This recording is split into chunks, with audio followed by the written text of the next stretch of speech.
네, 제2부 시작합니다. 이 시간은 이제 시장에 대한 얘기를 할 겁니다. 시장의 등장이라고 하는 것은 근대 이후에 매우 중요한 의미를 갖게 됩니다. 지금 저는 시장이 일상에 존재했던 건 아니에요, 사실은. 1492년에 대서양 무역체제가 생기면서 상품의 교류가 엄청나게 많아졌죠. 그러면서 이 상품의 판매할 수 있는 이 활로가 넓어진 겁니다. 이러면서 시장이 이전과는 비교할 수 없는 어떤 활발한 내용을 가지게 됐죠. 근데 이 보면 중세의 시장의 주체가 되는 것을 부르주아라고 했는데, 이 부르주아 또는 부르그스, 이 명칭은 뭐냐 하면 성 밖에 존재하는 사람들이라는 뜻이에요. 그러니까 전방적인 존재죠.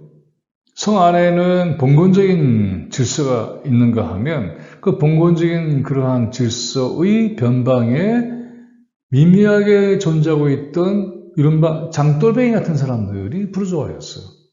이 사람들이 여기저기 다니면서 물건을 구하다가 그 물건이 별로 많지 않은 곳에 가서 비싼 것을 팔고 그 이윤을 남기는 이런 방식으로 생활을 했던 사람들이죠. 그런데 이러한 계급이 대서양 무역 체제가 만들어지면서 어떻게 될까요? 그 기반이 완전히 달라지는 거죠. 그래서 이러한 시장의 형성을 통해서 상품 생산이 가능해지는 쪽으로 점점 가게 되는 거예요. 그래서 우리가 지난번에 얘기했던 것처럼 Enclosure Movement Act가 나온 것은 뭐냐면, 야, 이게 더 돈을 많이 버네? 수지가 맞게 생겼어. 야, 농사 지어갖고 언제 돈을 버니? 이런 식으로 해서 농사 다 때려치고, 거기다가 양모 산업을 하기 위해서 양들을 길러내고, 공유주로 보장되는 것도 뺏어서 자기들의 자본을 축적하는 그런 기반을 만들어낸 겁니다. 그러니까 이 시장의 존재라고 하는 것이 전면적으로 사회를 지배하게 되니까는 사람들의 삶 자체가 다 바뀌는 거예요. 시장이라고 하는 건 옛날부터 있었지만, 그러나 근대 자본주의 체제의 형성과 함께 등장한 시장은 일상의 중심에 놓이게 됐다는 게 아주 결정적인 차이예요.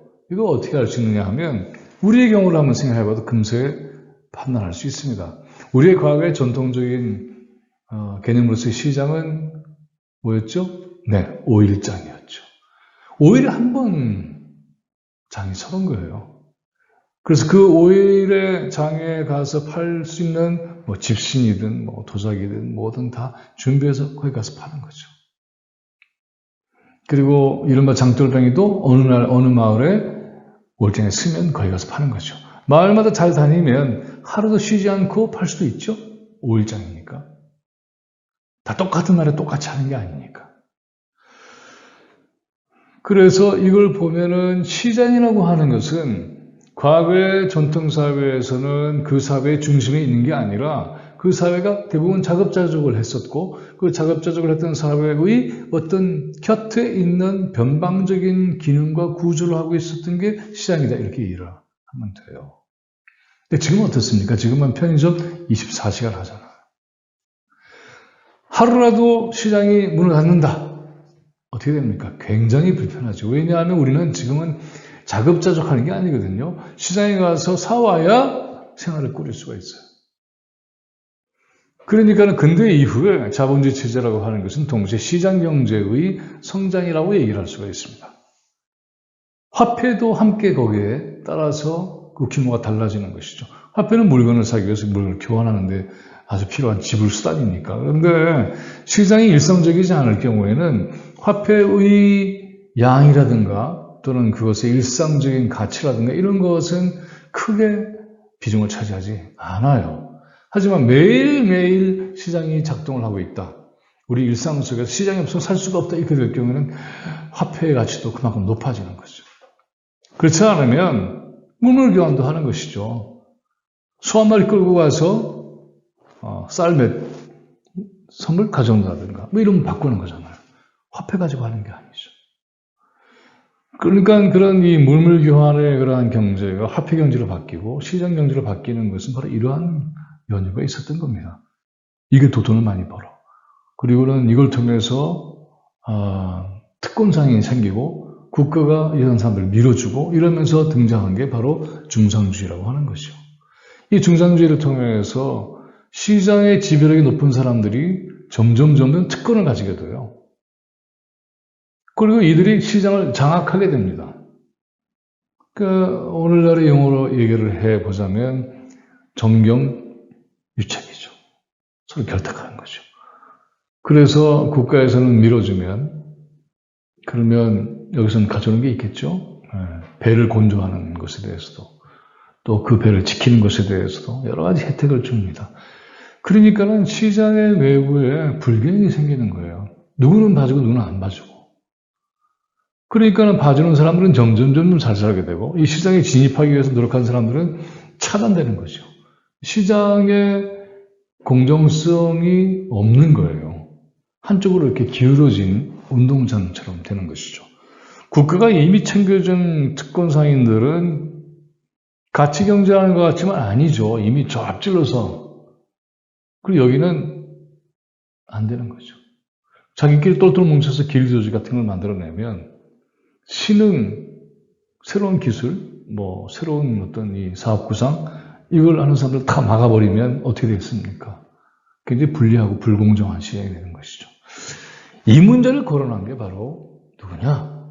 바로 아담 스미스입니다. 아담 스미스를 제대로 잘 이해를 할 필요가 있어요. 아담 스미스는 1776년이라는 이 시기는 매우 중요한데 이게 미국의 독립을 선언한 해예요.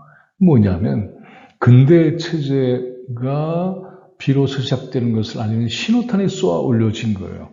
정치적으로 미국이라는 나라가 새롭게 등장을 했고 보면은 아담 스미스의 책이 국부론으로 번역이 되죠. 근데 국부론이라는 건 뭐냐 이렇게 물어보면은 국가의 부호 이렇게 대답하는 경우가 흔한데 국가의 부라고 한다면 the wealth of the state. 근데 이건 nations라고 되어 있거든요. nations는 뭐냐 하면 국민들이라는 뜻이에요. 즉 국부로는 국민들의 부라는 거죠. 제가 아까 얘기 드렸던 것처럼 중상주의는 시장이 불균형하게 되어 있어서 국가의 권력이 불공정하게 특권 상인들을 챙겨주고 그리고 거기에서 떼어먹고 이런 서로의 오가는 아름다운 우정, 자기들끼리는 그렇게 하겠지만 카르텔을 형성하고 있는 것이죠. 그러니까 다른 사람들은 이 시장 구조에 들어올 수도 없어요. 불리한 구조가 되는 것이죠. 아무리 좋은 기술과 사업이 있어도 못 들어오는 거죠. 이러다 보면 어떻게 되느냐? 시장은 소수에게만 좋은 거예요. 다수에게는 불리하기 짝이 없어. 이거 고쳐야 돼. 안 그러면 나라가 발전하지 못해. 도대체 부가 자기끼리는 부자가 되는데 국민들 전체는 별로잖아. 이건 안 되잖아. 고쳐야 돼. 어떻게 할 건가? 이런 문제의식을 가진 것이 바로 아담 스미스, The Wealth of Nations, 국부론이에요. 국민들 전체를 공평하게 잘 살 수 있게 하는 법은 뭐겠는가? 이렇게 생각한 것이죠. 그 제목을 보면 An Inquiry into the Nature and the Causes of the Wealth of Nations 이렇게 되어 있죠. 국민들의 부가 생길 수 있는 그러한 본질과 그리고 그 이유 원인에 대한 탐구 이렇게 되어 있어요. 그래서 탐구합니다. 근데 여기에 주제의식은 이런 거예요. 이제 크게 얘기하자면 보다 많은 상품을 값싸게 공급을 할 수 있으면 이건 최고라는 거죠. 그러면 이게 이제 대세형 무역체제로 되어 있는 상황 속에서는 무역이라고 하는 게 과거에는 예를 들어서 낙타로 실크로드를 통해서 이렇게 물건을 이동했다. 어떤 물건을 이동할 수 있을까요? 바로 그거예요. 소량의 규모가 작고 몸집이 작지만 비싼 거 이런 것만 올 거 아니에요. 근데 항해 시대가 되니까는 싣고 오갈 수 있는 물건의 양과 규모가 달라졌어요. 금은 보석 이런 것만이 아니라 엄청나게 큰 규모의 상품도 싣고 다닐 수가 있는 것이죠. 이걸 통해서 물론 과거에는 구할 수 없던 물건이 점점 가격이 떨어지긴 하겠지만 여전히 비싼 거죠.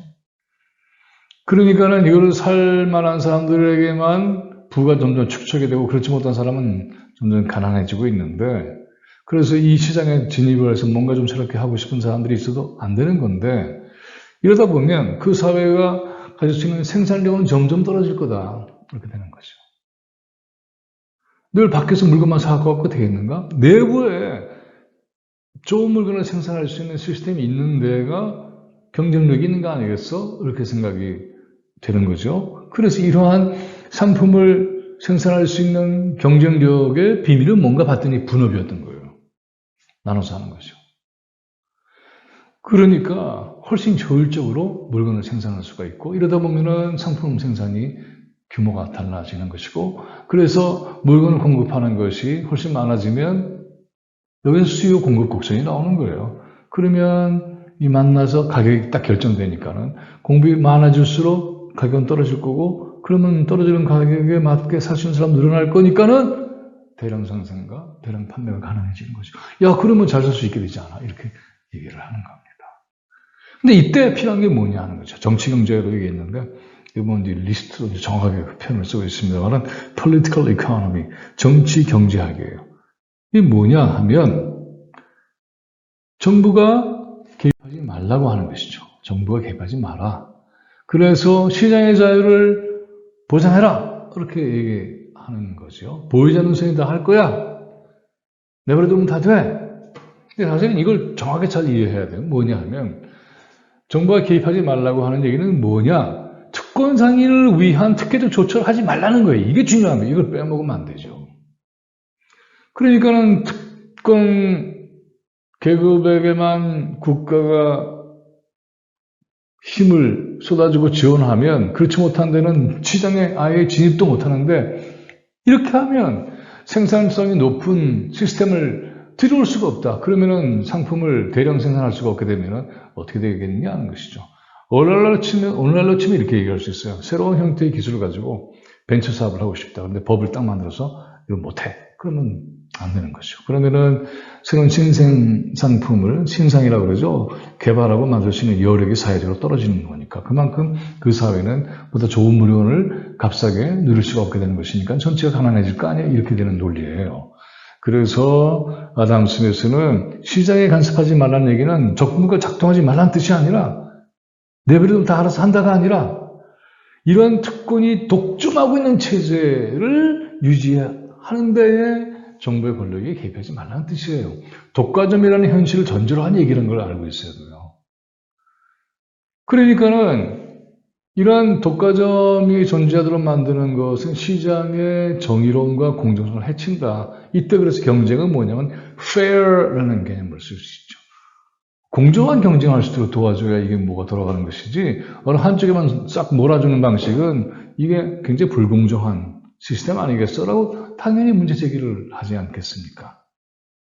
보이지 않는 손이라고 하는 것은 그래서 뭐냐 하면 그렇게 골고루 모두에게 기회를 준다고 하면은 거기에서 뭔가 활력이 있는 그런 시스템이 만들어질 것이야 라고 하는 기대를 표명한 것이죠. 현실은 어떤가? 아담 스미스의 이론은 여기서 이제 문제가 생기기 시작하는 것이죠. 현실은 독과점 체제거든요. 그러니까 독과점 체제를 어떻게든지 해체해서 모두가 공정하게 그 시장 안에서 움직일 수 있도록 만들어줘야 하는데 그것까지는 제대로 잘 가지는 못했어요. 아무튼 이런 아담 스미스의 이론을 나중에 어떻게 대자본들이 이용하느냐 하면 자기가 하고 싶을 때는 지금 뭐냐면 노동자들이 난리를 쳐. 그러니까 이건 어떻게든지 진압을 해야 돼. 그럼 정부 가만히 있자. 가만히 있으면 안 돼. 와서 좀 어떻게 눌러봐. 이럴 때는 정부가 필요한 것이죠. 그런데 자기 독과점을 규제하려고 하면은 왜 정부가 간섭해? 이렇게 나오는 것이죠. 규제라는 말도 그래서 대단히 중요하게 잘 이해를 해야 됩니다. 동네 골목의 상권에 대형 마트가 들어오면 안 되잖아요. 대자본이 들어오면은 골목 상권에 가난한 사람들이 뭐 그보다 상대적으로 자본이 안 되는 거는 상권을 유지할 수가 없는 거니까 이때 어떻게 해야 됩니까? 당연히 규제해야 되는 것이죠. 그 규제는 대자본에 대한 규제는 그렇지 못한 작은 것을 보호하는 거잖아요.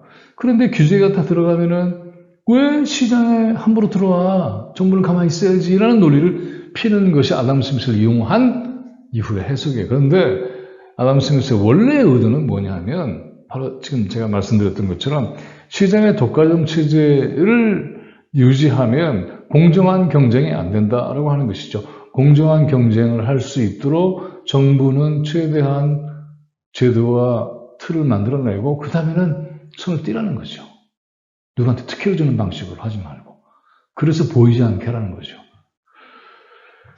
이게 이제 아담 스미스의 국부론의 기본적인 주장이에요. 그런데 이걸로 되냐 하는 것이죠. 이걸로. 그리고 보이지 않는 손이라고 말은 했지만 사실은 보이지 않게 이 구조를 특정한 계급에게 유리하게끔 법도 만들어내고 그러면 그게 바로 보이지 않게 하는 건데 이거 문제가 있는 것이죠. 보이지 않지만 실제로 작동하는 게 뭐야? 라고 질문을 던지기 시작한 게 이후에 우리가 볼 칼 막스입니다. 자, 그래서 이런 치장을 어떻게 이해하느냐는 그래서 대단히 중요한데 분업제가 얘기했잖아요. 분업이라고 하는 게 그래서 굉장히 중요한 효율적 생산성을 높이는 매우 중요한 원리야라고 했는데 이 분업이 그럴싸하지만 동시에 인간을 또 많은 문제를 일으키게 되는 것이죠. 똑같은 일을 똑같이 단순하게 반복시키는 거 아니에요. 그런 거대한 톱니바퀴에 깔리게 하는 것이고 그래서 찰리 채플린이 만든 무성영화 이런 아주 유명한 대목이죠. 네. 톱니바퀴에 깔려있는 거예요. 인간이 자기의 전체성, 자기의 인격성 이런 건 발휘하지 못한 채 그냥 톱니바퀴 한 도구처럼 만들어지는 이 시스템에 맞는 거야 라고 얘기하는 것이죠. 또 분업이라고 하는 게 도대체 어떻게 이루어지느냐 하는 것 또한 우리가 생각을 해볼 필요가 있습니다. 이 분업의 체계라고 하는 것이 자본주의에 있어서 매우 중요한 폭력적인 현장이기도 하다라는 것을 말한 게 칼 막스예요. 칼 막스 얘기 좀 더 하겠지만 좀 이따가 간단히 생각하면 이런 거예요. 분업을 할 때 어떻게 하죠? 너 이거 하고 너 저거 해. 이렇게 하는 명령권자가 있잖아요. 예를 들어서 교실에서 너는 마루 닦아. 너는 창문 닦아. 너는 창문 밖에서 닦아. 밖에서 닦는 게 위험하잖아. 너는 화장실 청소해. 이렇게 일을 분업해서 배분하는 권력이 존재하고 있는 거예요. 근데 작업의 노동의 현장에서는 이와 같은 권력이 존재를 해서 가장 열악한 노동 환경에 처하는 사람들이 있을 거 아니에요. 그 사람들은 그러면 그만큼 열악하고 힘드니까 돈을 더 받느냐? 그런 것도 아니거든요. 노동 조건과 노동의 강도는 셀수록 저임이에요. 아닐수록 높아. 그런 모순이 생기는 것이죠. 그래서 분업이라는 체계 속에서 마치 생산의 효율성만 따지게 되면 그것을 만들어낸 사회적 인간관계를 놓치게 돼요.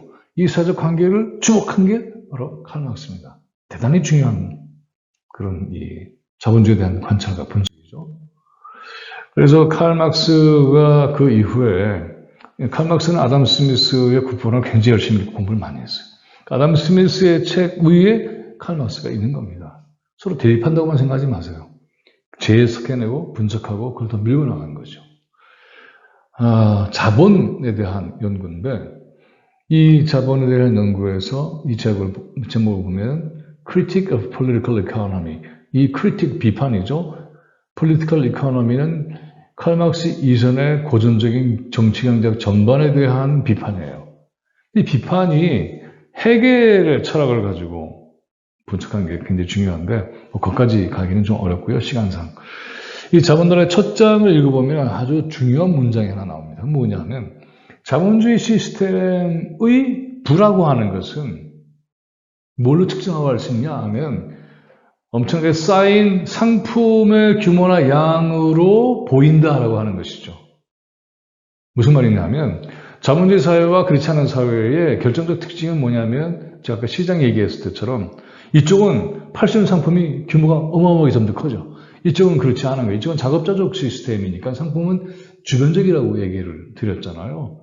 그런데 여기에는 무역도 하지, 공장 생산도 하지, 이러니까는 어떻게 되겠습니까?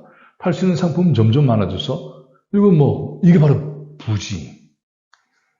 제가 미국에 80년대 초에 유학을 갔을 때 놀란 게 있어요. 지금은 그게 대단한 일처럼 생각되진 않지만, 마트에 들어갔는데, 어마어마하게 큰 거예요. 그리고 마트에 들어갈 때 주차장은 또 어마어마하게 커. 세상에 그런 주차장은 처음 봤어요. 그리고 마트에 들어갔는데 물건이 잔뜩 쌓여 있는 것이죠. 야, 우리는 그때 그런 처지가 아니었으니까요. 그것처럼 이 자본주의 생산 양식에 있어서 칼 막스가 주목했던 건 뭐냐면 자본주의 부라고 하는 것은 엄청나게 쌓인 집적된 그런 accumulation, 축적된 상품의 규모처럼 보인다라고 얘기했어요. 이게 참 놀란 거예요. 그게 뭐냐면 자본주의 특혜 잘 사는 거 아니야? 그래? 생산이 많아지면 그만큼 공급 가격이 떨어지니까는 모든 국민들이 혜택을 받게 되고, 그래서 아담 스미스가 얘기했던 것처럼 국민들이 골고루 잘 살게 될 수 있을까? 라고 얘기를 하는 거죠. 그래서 생산성을 강화하고 그걸 생산성의 효율성을 높이면 그만큼 물건이 많아져서 팔 수도 있고, 그래서 혜택을 받는 사람이 늘어나. 됐지? 끝이 아니거든! 하고 문제 제기한 게 칼 막스입니다. 제가 아까 얘기했던 것처럼, 그래? 그러면 생산 현장을 봐봐. 어떤 일이 이루어지고 있는가? 이렇게 보는 거죠. 상품의 직접처럼 보인다는 얘기는 뭐냐 하면 현상과 본질이 다르다는 얘기예요. 처럼 보이는데 사실은 아니거든 이라고 하는 얘기예요. 처럼 보이는 게 사실은 극단적인 빈부의 격차가 벌어지고 양극화가 이루어지고 상품을 생산한 직접 노동자들은 끊임없이 가난해지고 있다. 이것을 너는 어떻게 해결할래? 라고 하는 거예요. 전 국민을 잘 살게 해준다면서. 그런데 직접적으로 그 물건을 만든 사람들은 정작 그 물건 살 수도 없는데 돈이 없어서 말이 안 되잖아 라고 하는 거예요. 제가 경영학의 원리에 대한 얘기 잠깐 했었지만은, 그래서 최소의 투자로 최대의 효과를 가져온다 그러는데, 그러다 보니까 어떻게 되겠습니까? 노동자들을 착취해야만 되는 것이죠. 노동 강도를 높여야 되는 것이죠. 이런 시스템의 굉장히 자본주의의 문제다라고 하는 것이죠. 임금은 적게 주고, 그 다음에 자본가들이 토지도 다 가지고 있으니까, 조물주 위에 건물주니까. 그래서 임대료도 그러니까 열심히 노동을 해서 돈을 딱 가졌는데, 월급을 받았는데, 또 주급을 받았는데, 그 중에 상당 부분이 임대료로 나가야 돼요.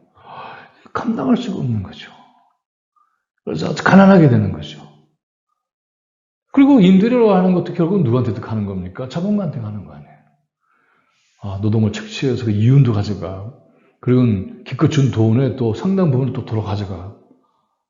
살 길이 없는 거죠.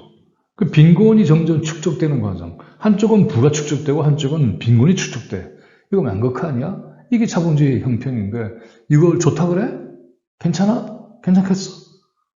그대가 어디에 속하느냐? 계급에 따라서 달라질 텐데 이런 질문들을 쏟아냅니다. 뿐만이 아니라 자본주의는 이런 방식을 통해서 자연을 또 착취하는 것이죠. 여러분 다 아시겠지만은 이 하나는 이 석탄 아니에요? 이 석탄 광산이 많아지니까 산이 다 이게 형편없이 망가지는 거죠. 여기저기 다 들쑤시니까는. 자본주의는 그러니까는 자연을 유린하고 착취하고, 제가 잠깐 얘기 드렸을 거예요. 그것을 가공해서 물건을 만드는 과정에서 노동력을 착취하고, 자본과 자연을 착취해서 유린하는 이 시스템으로 돌아가는 이것이 정말 괜찮을까? 이렇게 해서 국민의 부가 만들어질까? 거기에 속한 국가 공동체에 속한 모든 사람들이 정말 행복해지고 부자로 잘 살 수 있을까? 내가 볼 땐 아닌 것 같은데, 자연은 망가지고 인간은 점점 이렇게 시들어갈 텐데. 그래서 자본주의는 오랜 노동의 강도와 시간을 통해서 서서히 죽어가고 있다. 이렇게까지 얘기를 해요. 이렇게 문제 제기하는 것이죠. 근대 경제학은 이 두 개의 사상이 대결합니다. 끝까지. 형태를 여러 가지 형태로 바꿔가면서. 시장의 자유라는 논리로 이러한 특권 시대를 옹호하는 논리. 이쪽은 공동체를 복원해야만 돼. 시장이라고 하는 것은 공동체를 위해서 한 것이지 공동체의 시장으로 재생돼서는 안 돼. 칼 폴라니의 개념이기도 해요. 우리는 어떻게 할 거냐 하는 것이죠. 그래서 자연도 지켜내고 인간도 지켜낼 수 있는 방법은 없을까? 라고 하는 것. 이게 우리의 질문입니다. 이러면서 우리 사회가 경험하게 된 게 이러한 고전적인 자본주의에서 보다 시장에게 많은 자유를 허하라 라고 한 게 신자유주의 체제입니다. 이 신자유주의 체제가 엄청난 양극화의 현실을 가져오게 됩니다. 다음 시간 신자유주의에 대해서 알아보도록 하겠습니다. 고맙습니다.